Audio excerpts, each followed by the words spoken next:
Hello everyone. या लेक्चरमध्ये आपण आपलं जे मॉड्यूल 3 आहे law and social transformation in इंडियाचं फाउंडेशन पेपर 1 आहे आपला, त्यामधला 6th point children and the law बघणार आहोत. ठीक आहे. चिल्ड्रन अँड द लॉ मध्ये फर्स्ट पॉइंट आहे चाइल्ड लेबर, म्हणजे बाल मजुरांची जी काही समस्या आहे त्यावरती आपण बोलणार आहोत. त्यानंतर sexual exploitation in context of children, त्यानंतर अडॉप्शन अँड रिलेटेड प्रॉब्लेम्स बघणार आहोत आणि चिल्ड्रन अँड एज्युकेशनवर सुद्धा या पर्टिक्युलर मॉड्यूलमध्ये आपण बोलणार आहोत. आता हे काही PYQs आहेत बघा. काय प्रिव्हियस इयर मध्ये विचारलं गेलंय, evaluate the role of judicial activism and state enforcement in eliminating child labours. आता इथे आपल्याला काय लिहायचंय, चाइल्ड लेबर्सच्या कंटेक्स्टमध्ये बालमजुरांच्या संदर्भामध्ये ज्युडिशियरीने समोर येऊन काय ऍक्टिव्ह रोल प्ले केलेला आहे, कोणत्या प्रकारचं ज्युडिशियल ऍक्टिव्हिझम आपल्याला दिसून येतं. सो त्या केसेस आपल्याला इथे कोट करायच्या आहेत आणि रोल ऑफ ज्युडिशियरी सांगायचा आहे. आणि नंतर discuss the evolving legal landscape concerning juvenile justice in India. Juvenile जस्टिसच्या संदर्भात एक स्पेसिफिक कायदाच आपल्याकडे आहे, juvenile justice act. So evolving legal landscape आणि जो इव्हॉल्व्ह होत चाललेला आहे तो लीगल लँडस्केप इथे एक्सप्लेन करायचा आहे.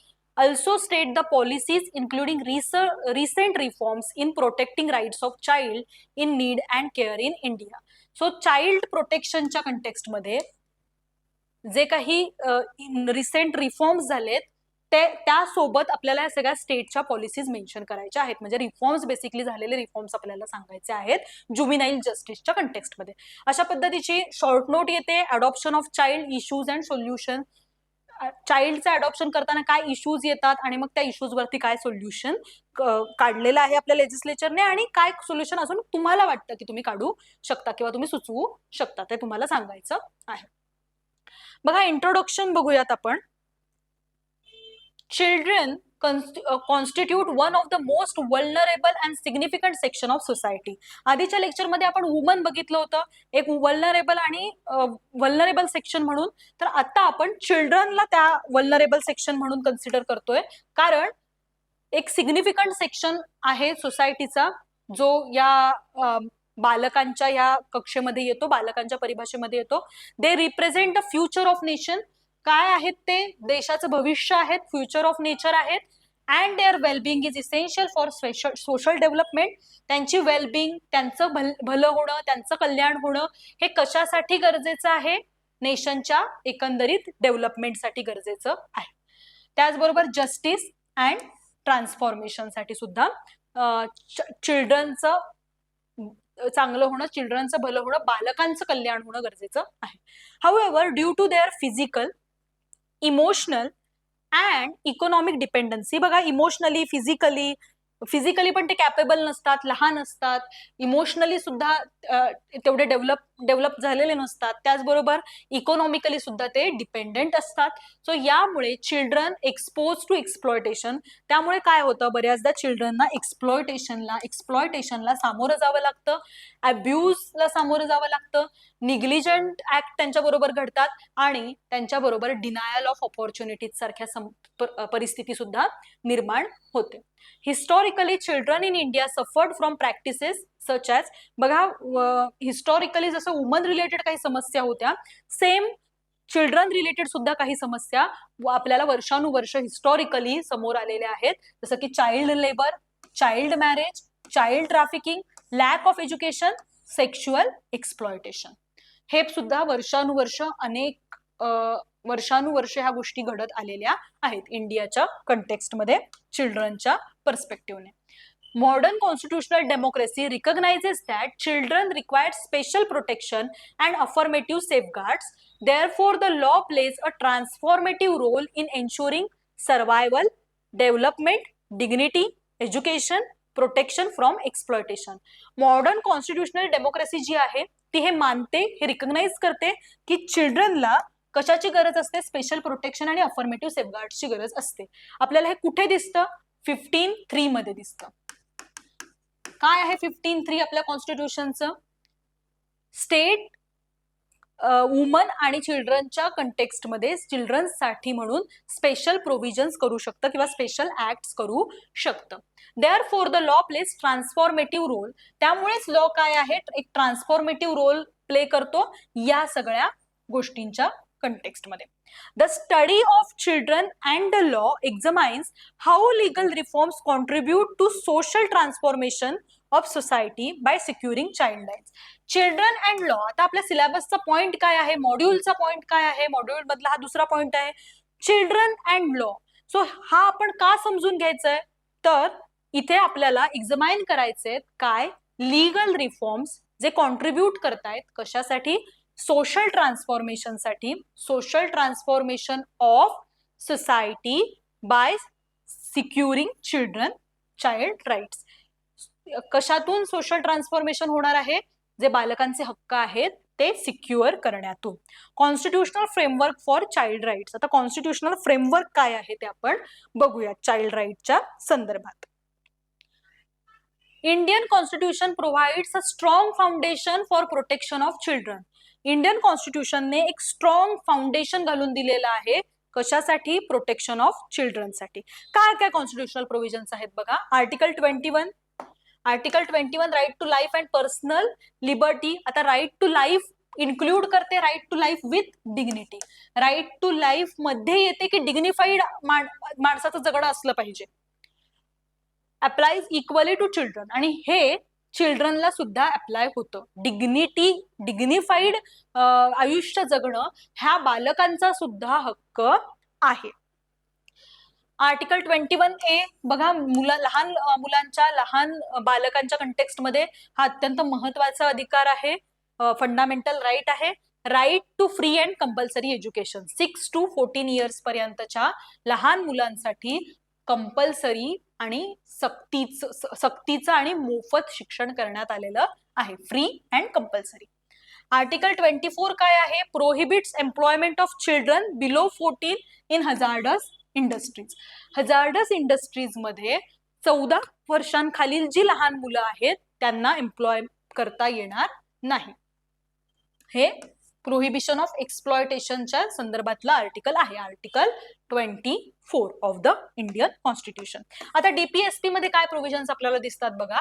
39E काय सांगतं, protect children from abuse and exploitation. 39E हे प्रोटेक्ट करतं चिल्ड्रनला from abuse and exploitation, abuse पासून आणि एक्सप्लॉयटेशन पासून. 39F आहे ensure children development in healthy manner with dignity. लहान मुलांची जी डेव्हलपमेंट आहे ती हेल्दी मॅनरने झाली पाहिजे आणि डिग्निटी सोबत झाली पाहिजे. डिग्निटी आपण पाहिलं आर्टिकल 21 मध्ये सुद्धा याबद्दल बोललेलं आहे. आर्टिकल 45 काय आहे, early childhood care and education. Early childhood care and education article 45 मध्ये सांगितलेलं आहे. Thus the Constitution treats child welfare as central goal of social justice. बघा, इथे आधी 45 मध्ये free and compulsory education related provision होती, पण जेव्हा आपण 21A म्हणून फ्री अँड कंपल्सरी एज्युकेशन घातलं 6 to 14 इयर्सच्या विद्यार्थ्यांसाठी, मुलांसाठी आपल्या कॉन्स्टिट्यूशन मध्ये फंडामेंटल राईट म्हणून, त्यानंतर आर्टिकल 45 मध्ये बदल करून early childhood care and education include करण्यात आलं. म्हणजे 6च्या खालील जे लहान बालक असतील त्यांच्यासाठीची केअर आणि प्रोटेक्शन किंवा त्यांचं केअर आणि एज्युकेशन रिलेटेड प्रोव्हिजन करण्याबाबत स्टेटला डायरेक्टिव्ह देण्यात आले. चाइल्ड लेबर बघा, आपला पहिला पॉइंट होता चाइल्ड लेबर सिलेबस मधला. चाइल्ड अँड लॉ बघत असताना चाइल्ड लेबर हा एक प्रॉमिनंट इश्यू आहे जो आपल्याला बघायचा आहे. Child labour refers to the employment of children in work that deprives them of their childhood education, health and dignity. Employ करणं चिल्ड्रन्सला कामासाठी, जे असं काम जे त्यांचं चाइल्डहुड हिरावून घेत आहे, बालपण हिरावून घेत आहे, एज्युकेशन शिकण्याचं जे वय आहे त्या वयामध्ये त्यांना काम करायला लागतंय. हेल्थ वरती त्यांचा परिणाम होतोय. बघा, बिड्या बनवण्याच्या फॅक्टरीज असतात किंवा कोणत्या प्रकारचं फटाके बनवण्याच्या फॅक्टरीजमध्ये, फटाके बनवण्याच्या कारखान्यामध्ये लहान मुलांना कामाला ठेवलं जातं. सो त्यांच्या हेल्थवरती खूप जास्त मोठ्या प्रमाणावरती काय होतोय, परिणाम होतोय. डिग्निटी, त्यांची नीड काय आहे किंवा त्यांनी काय करणं ह्या वयामध्ये अपेक्षित आहे, शिक्षण घेणं, खेळणं आणि त्याचबरोबर एक चांगलं आयुष्य जगणं जे की फ्री असेल, इमोशनली बर्डन नसेल, असे आयुष्य लहान मुलांचा काय आहे, मूलभूत अधिकार आहे. तो डिग्निफाईड लाईफ त्यांचं नाकारलं जाणं हे बरोबर नाहीये. सो हे कशातून घडतंय, हे कशातून नाकारलं जातंय, child labour. It is one of the gravest form of exploitation because it traps children in cycle of poverty and inequality. बघा, दारिद्र्याचं एक चक्र असतं, दुष्ट चक्र असं म्हटलं जातं दारिद्र्याचं. सो एकदा का मुलं ह्या दारिद्र्याच्या चक्रामध्ये फसली तर त्यानंतर तिथून त्यांना बाहेर काढणं आणि त्यांचं जे एक्सप्लॉयटेशन होतंय ते एक्सप्लॉयटेशन रोखणं फार अवघड बनतं आणि त्यांना ते पॉवर्टी आणि इनइक्वॅलिटीचा जो ट्रॅप असतो त्या ट्रॅपमध्ये ती मुलं अडकतात. Child labor is not merely an economic problem but a serious human right violation. Child labor हा फक्त एक इकॉनॉमिक प्रॉब्लेम नाहीये, म्हणजे पैसे नाहीयेत म्हणून कामाला जात आहेत मुलं किंवा गरिबी आहे, हे तर आहेच, हा फॅक्टर आहे, हा नाकारतच नाही होत आपण, पण तो एक सिरियस ह्युमन राईटचं व्हायोलेशन सुद्धा आहे. लहान मुलांना, लहान बालकांना सुद्धा ह्युमन राईट्स असतात, माणूस म्हणून त्यांचे काही मूलभूत हक्क असतात. सो त्या हक्कांचं इथे काहीतरी काय होतंय, उल्लंघन होताना आपल्याला दिसतंय. कॉजेस काय आहेत बघा याच्या मागचे. Persistence of child labour in India is linked with poverty and unemployment. पहिलाच आहे पॉवर्टी आहे, अनएम्प्लॉयमेंट आहे, कुठेच नोकऱ्या नाहीयेत, जिथे पालकच व्यवस्थित कमवत नाहीयेत किंवा त्यांचाच इन्कम त्यांचंच भागत नाहीये, तिथे मुलांना त्यांना वाढवणं खूप अवघड गोष्ट बनते. त्यामुळे पॉवर्टी आपल्याला इथे दिसून येते. त्यानंतर lack of access of quality education.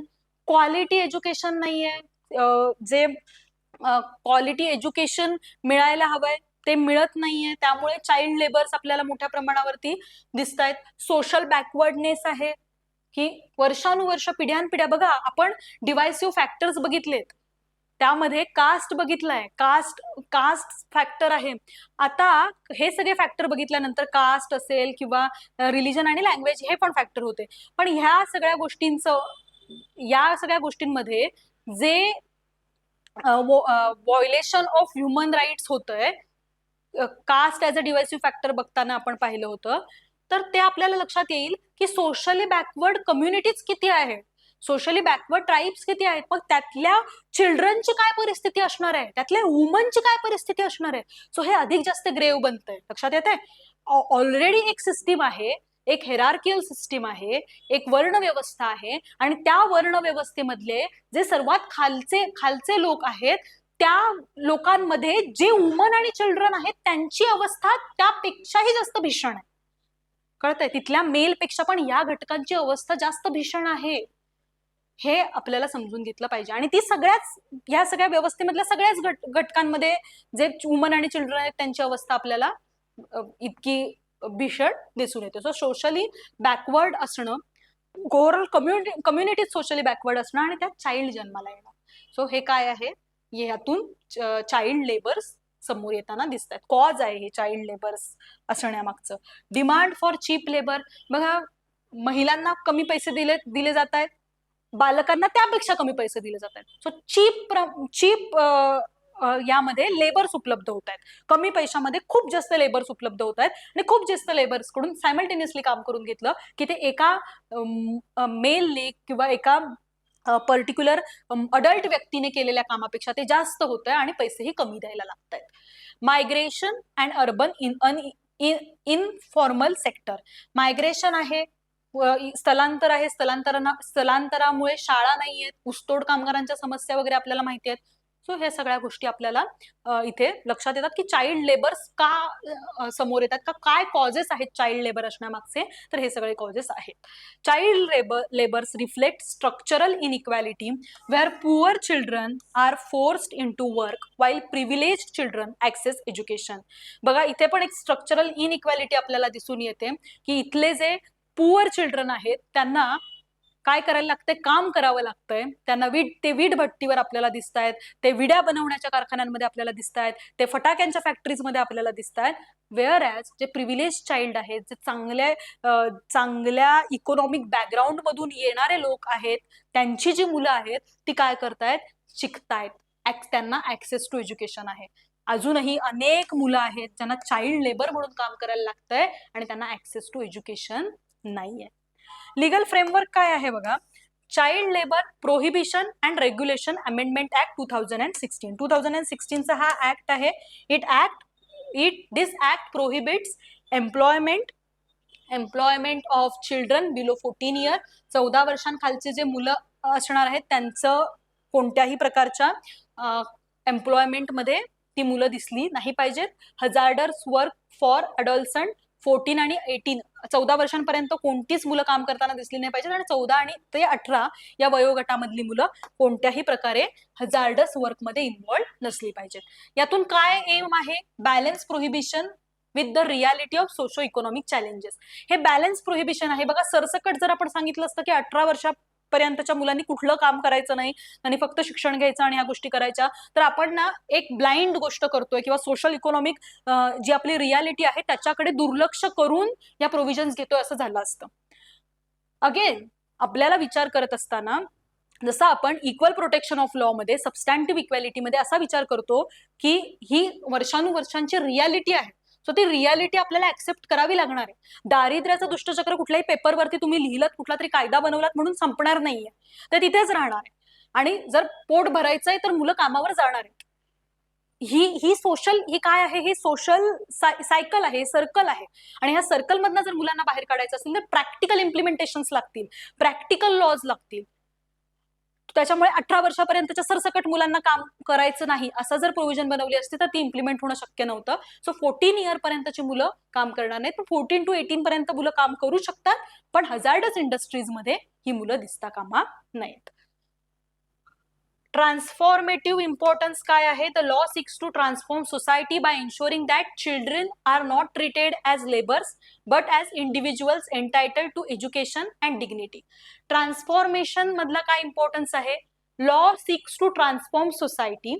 Law seek करतोय सोसायटीला ट्रान्सफॉर्म करणं, कशातून, children not treated as labourers but individuals entitled to education and dignity. ही जी लहान मुलं आहेत, लहान बालकं आहेत, ती लेबर्स नाहीयेत, ती तुमची ती लेबर्स असणार नाहीयेत, ती काम करणार नाहीयेत, तर ते काय करणार आहेत, ते एज्युकेशन ऍक्सेस करणार आहेत आणि डिग्निफाईड आयुष्य जगणार आहेत. कारण त्यांच्या वयाला त्यांनी ती गोष्ट करणं अप्रोप्रिएट आहे, गरजेचं आहे.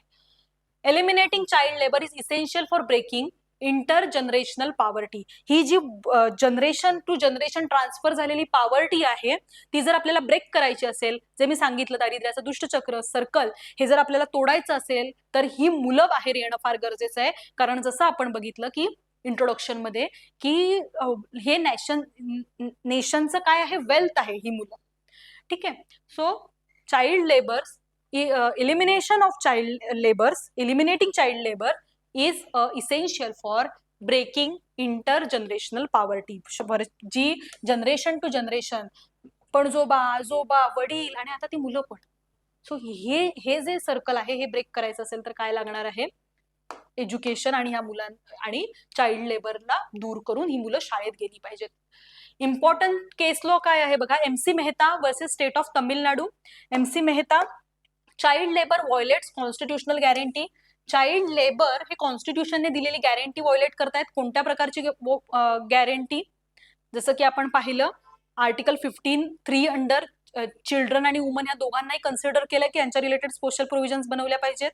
त्याचबरोबर आर्टिकल 21 मध्ये आपण पाहिलंय कॉन्स्टिट्यूशनल गॅरंटी आहे, डिग्निफाईड ह्युमन लाईफची गॅरंटी आहे. सो ही काय होतीये इथे व्हायोलेट होताना आपल्याला दिसतीये. Employer must provide compensation. Employer जे आहेत त्यांनी इथे कंपन्सेशन दिलं पाहिजे जर त्यांनी मुलांच्या बाबतीमध्ये अशा पद्धतीने हायरिंग केलेलं असेल, मुलांना कामाला ठेवलं असेल. Children must be rehabilitated and educated.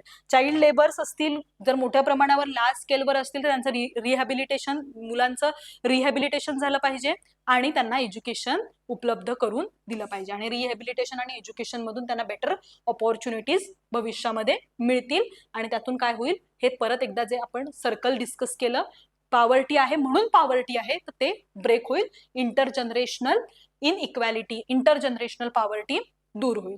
This case emphasise that child welfare is constitutional obligation. चिल्ड्रनचं वेलफेअर करणं हे कॉन्स्टिट्यूशनचं ऑब्लिगेशन आहे. कॉन्स्टिट्यूशनने यावरती लक्ष देणं गरजेचं आहे. कारण emphasise child welfare is a constitution obligation. कॉन्स्टिट्यूशनने घालून दिलेलं हे एक ऑब्लिगेशन आहे.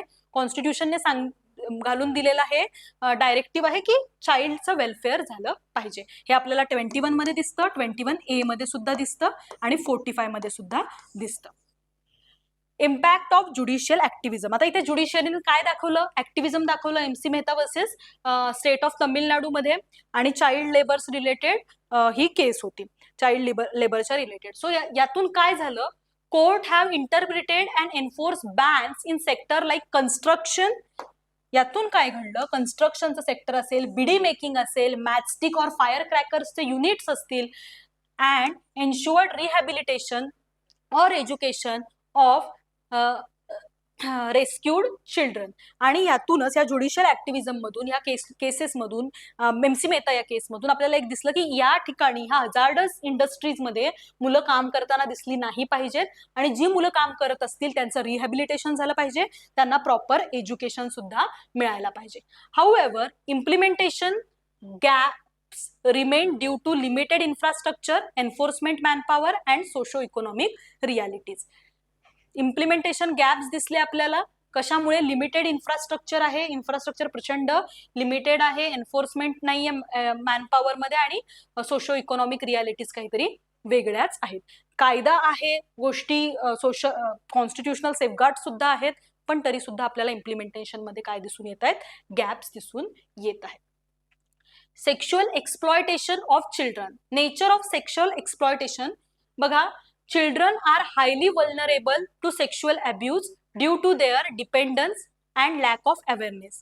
चिल्ड्रन जे आहेत, लहान मुलं जी आहेत ती हायली वल्नरेबल असतात सेक्शुअल अब्यूज करण्यासाठी, कारण त्यांना अवेअरनेस नसतो आणि ते डिपेंडेंट सुद्धा असतात. बघा, अवेअरनेस नसणं म्हणजे काय की त्यांना काय घडतंय त्यांच्याबरोबर तेच कळत नाही आणि त्यातून काय होतं, रेप सारखे, सेक्शुअल एक्सप्लॉयटेशन सारख्या गोष्टी घडतात. मोस्टली आपण बघतो जवळच्या व्यक्तीकडून, ट्रस्टेड व्यक्तीकडून सुद्धा ह्या गोष्टी घडतात सेक्शुअल हॅरॅसमेंटच्या. म्हणजे जे केअर करण्यासाठी मुलांना ठेवलेले असतात किंवा जे केअर करणं ज्यांनी अपेक्षित असतं लहान मुलांची, तेच एक्सप्लॉयटेशन करताना दिसतात. Sexual exploitation destroyed childhood and causes long term psychological trauma. Sexual exploitation काय करतं, डिस्ट्रॉय करतं चाइल्डहुडला आणि लॉंग टर्म एक सायकोलॉजिकल ट्रॉमा सुद्धा क्रिएट करतं. यामध्ये चाइल्ड रेप येतं, मॉलिस्ट्रेशन येतं, पॉर्नोग्राफी येते, ट्रॅफिकिंग अँड ऑनलाईन एक्सप्लॉयटेशन सुद्धा येतं. Sexual violence against children is a grave violation of dignity and human rights. बघा, हे लहान मुलांवरती अशा पद्धतीनं अत्याचार करणं, सेक्शुअल हॅरॅसमेंट करणं हे ग्रेव व्हायलेशन ऑफ इक्वॅलिटी असलेलं आपल्याला दिसून येतं आणि डिग्निटी असलेलं आपल्याला दिसून येतं.